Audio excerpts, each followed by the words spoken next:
Halo anak-anak, kembali lagi bersama saya di mata pelajaran fisika. Masih dengan materi listrik statis, tapi dengan contoh soal yang berbeda dari video saya sebelumnya. Nah, kalau di video saya yang sebelumnya itu ada 2 muatan. Nah, sekarang kita coba nih, muatannya ada 3. Kita lihat yuk. Bila diketahui muatan pertama ini bermuatan positif sebesar 1 mikrokolom, muatan kedua negatif bernilai 2 mikrokolom, dan muatan ketiga bernilai positif 4 mikrokolom. Nah, ketiganya ini terpisah dengan jarak tertentu. Kalau kita bisa lihat antara muatan pertama dan muatan kedua terpisah sejauh 3 cm. Kemudian muatan kedua dan muatan ketiga juga sama, terpisah sejauh 3 cm. Nah, pertanyaannya adalah tentukan besar dan arah gaya kolom yang dialami Q2.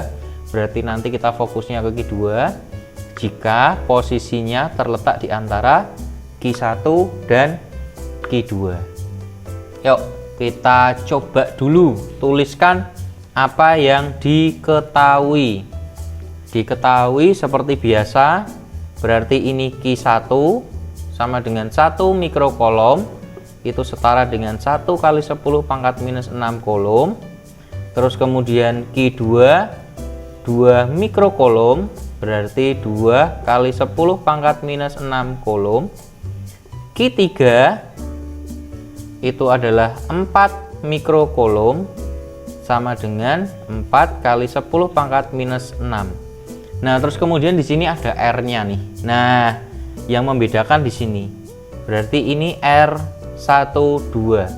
R12 artinya adalah jarak antara muatan 1 dan muatan kedua. Berarti sebesar 3 cm atau sama dengan 0,03 atau saya langsung aja lah, karena tadi di video pertama sudah ada, berarti ini 3 kali 10 pangkat minus 2 meter. Nah, lanjut R2 dan 3. R23 artinya adalah jarak antara muatan kedua dan muatan ketiga, nilainya sama 3 cm, berarti 3 kali 10 pangkat minus 2 meter. Kira-kira apa ya besaran-besaran yang belum dituliskan? Ada yang tahu? Nah, betul sekali. Besaran yang belum ada adalah K. 9 kali 10 pangkat 9 Newton meter kuadrat per kolom kuadrat. Loh Pak, kok bisa seperti ini? Ya, karena K ini adalah konstanta, walaupun tidak tertulis dalam soal, nilainya selalu tetap. Oke, diketahuinya sudah jelas ya. Yuk, mari kita lanjut untuk proses pengerjaannya. Nah, geser. Untuk proses pengerjaan yang pertama adalah kita akan menggambar lagi. Jadi ini plus, ini Q1, ini Q2, dan ini adalah Q3 yang bernilai plus juga. Ini saya tulis Q1, Q2, Q3. Nah, langkah-langkah yang harus kita lakukan adalah kita harus menggambar gaya kolomnya. Nah, kita lihat Q1 dan Q2. Muatannya sama atau beda?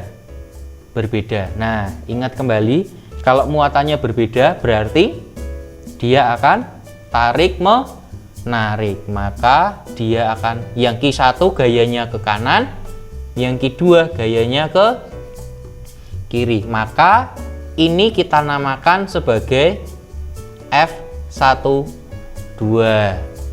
dan ini adalah F21. Sampai sini jelas ya? Oke, kita gambar dulu. Lanjut ke kanan, geser.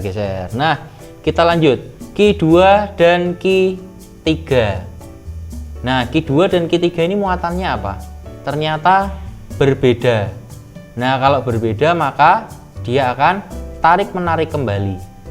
Nah, berarti Q2-nya ini ke kanan, dan Q3-nya ini juga ke kiri. Nah, ini kita namakan F23 dan ini kita namakan F32.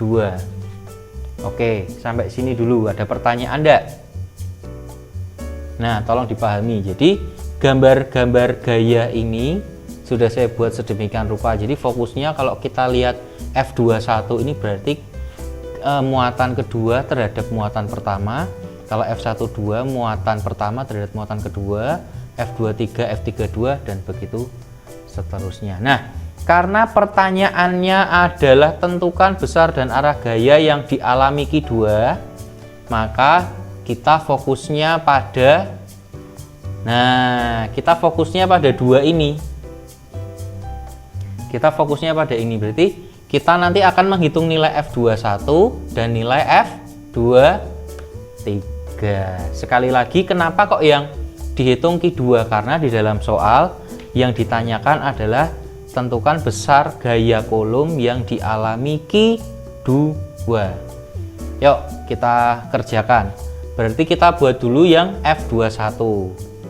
Nah, F21 itu berarti muatan 2 dan muatan 1. Kita tuliskan saja K Q1 kali Q2 dibagi R kuadrat.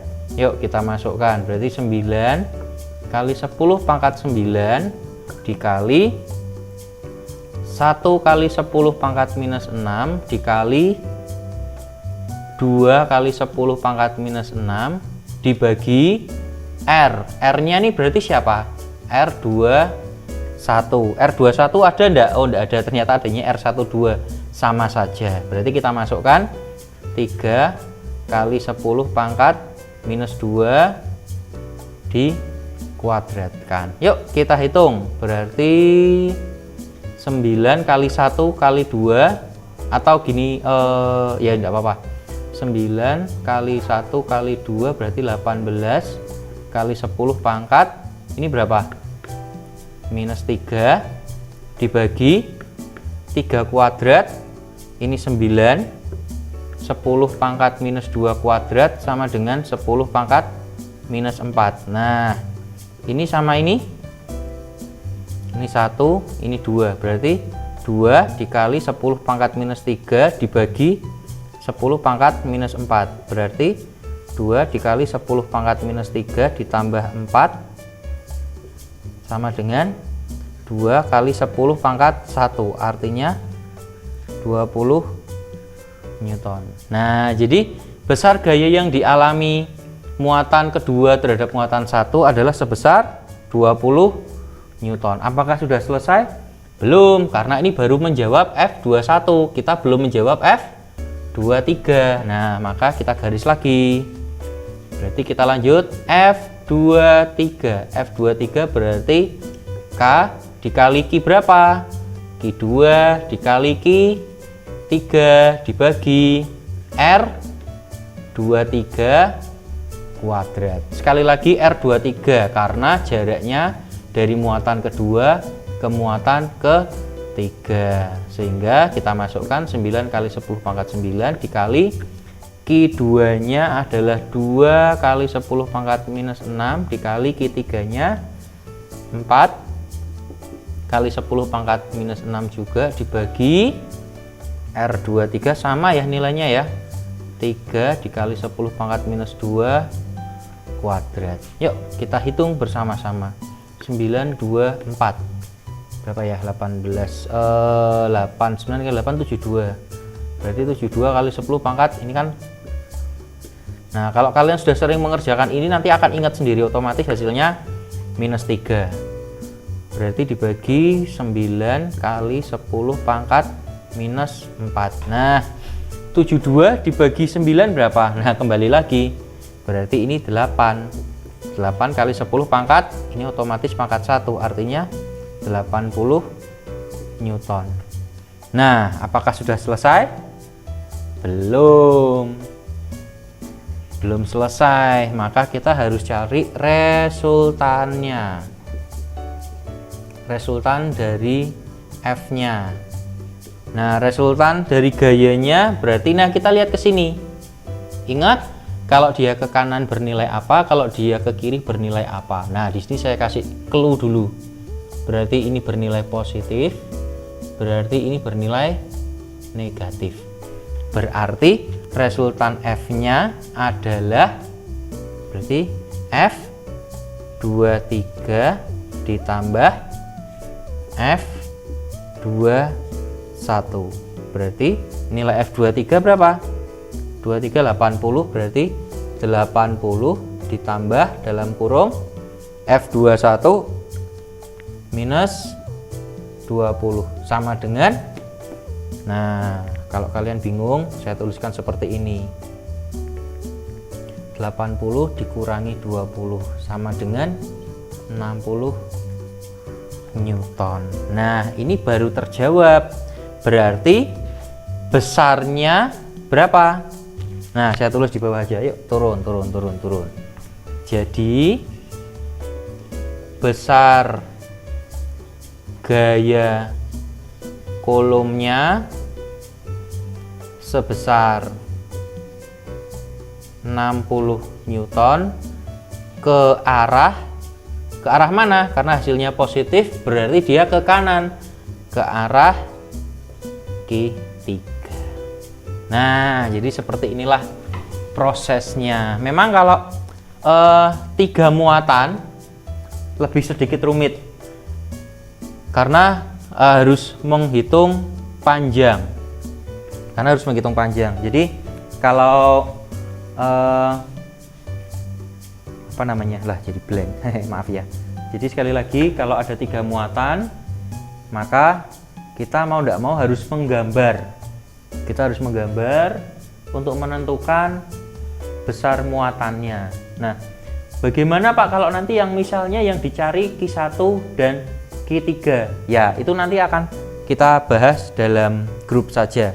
Tapi yang penting untuk pertemuan, untuk sesi video hari ini, saya buat tutorialnya untuk yang 3 muatan. Demikian yang bisa saya sampaikan, semoga dapat membantu kalian dalam belajar. Sekali lagi, kalau ada pertanyaan silahkan ditanyakan saja kepada saya tanpa takut ataupun malu. Demikian, terima kasih, selamat belajar.